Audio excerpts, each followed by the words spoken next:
নমস্কার বন্ধুরা, আজকে বানাবো চিংড়ি মাছের মাথা দিয়ে মুসুর ডালের বড়া। তো চলো শুরু করি।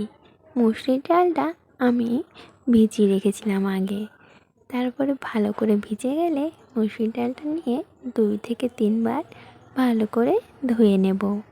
তারপরে ডালগুলো একটা মিক্সার জারের ভেতরে নিয়ে নেব। আর নিয়েছি চিংড়ি মাছের মাথাগুলো আমি দিয়ে দেব। দিয়ে ভালো করে পেস্ট করে নেব। সেই পেস্টটা একটা বাটিতে নিয়ে নেব। তাতে দিয়ে দেবো পেঁয়াজ কুচি, আদা বাটা, রসুন বাটা, জিরে গুঁড়ো, লঙ্কার গুঁড়ো, নুন, হলুদ আর কিছুটা ধনেপাতা আর কাঁচা লঙ্কা কুচি দিয়ে ভালো করে মেখে নেব। নিয়ে কড়াইতে সর্ষের তেল দিয়ে তেলটা গরম হলে ছোট ছোট করে বড়ার আকারে দিয়ে দেব। এইভাবে দিয়ে সবগুলো আমি ভেজে নিচ্ছি।